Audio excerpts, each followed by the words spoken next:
Okay, you should have done page 107 and 106 on naming, and that was looking at cations that are metals, and then could be a known charge or could be a charge that you have to specify with the Roman numeral, and then putting those together with the anions where you know the charge.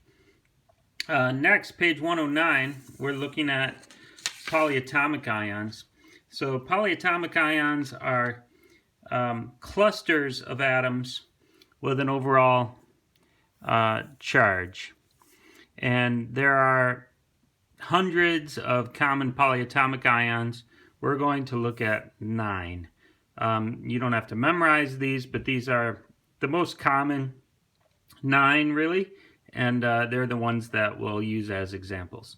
So, for example, a polyatomic ion is sulfate is SO4 2-, and this shows up a lot, and so we give it a name, and it's sulfate, SO4, and then -2 overall. So 1 sulfur atom, 4 oxygen atoms with 2 extra electrons, so that ends up being SO4 2-. And then you can see these other ones here. Cyanide, Cn-, acetate, C2H3O2-, etc. Phosphate, bicarbonate, hydroxide. Nitrate, you can fill in, is NO3-. Carbonate is CO3-2. And ammonium is NH4+. So you can see polyatomic ions could be negative, and most of them are. Could also be positive, and here's an example of one that's positive. Notice they're made up of all nonmetals. So it's combinations of nonmetals. So in a way it makes sense that they're negatively charged usually, but then there are some exceptions.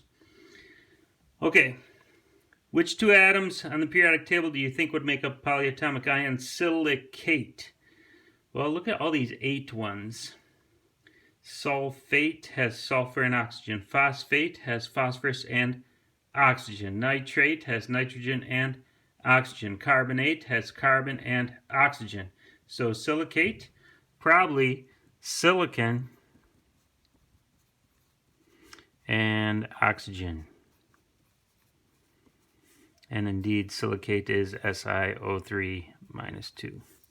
Anyway, polyatomic ions can be used in combination with other ions, and then we name them in the same kind of way. So here we have Na is sodium, and the sodium ion, Na+, and then HCO3-, that's the bicarbonate ion, HCO3-, so one of each, NaHCO3, and the plus and the minus cancel, and I just need one of each, and then that would be called the sodium,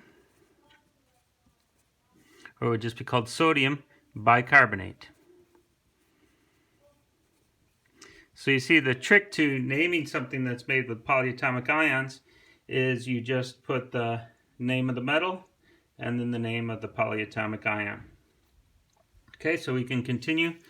Here we have calcium, right? We know it's calcium. It's in the second column, so we know it's a +2. And then we've got NO3. We know it's minus. And that is why, by the way, we need 2 of the nitrates to go with the calcium.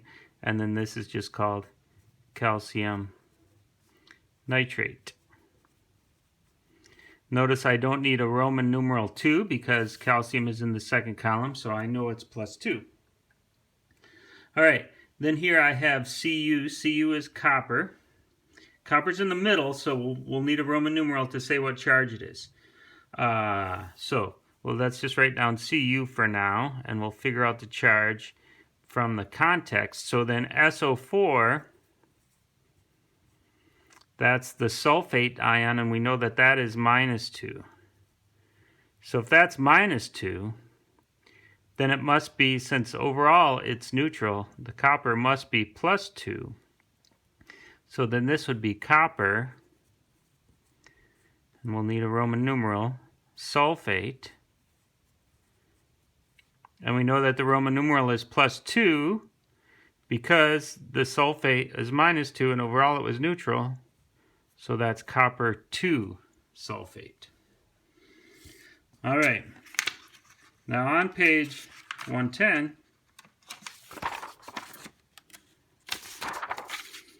you'll just get some practice here. So see if you can do page 110 practice. Some of these will have polyatomic ions and some of them won't. Some of these aren't even ions. So be careful when you go across naming these. Some of these are review, they're just elements.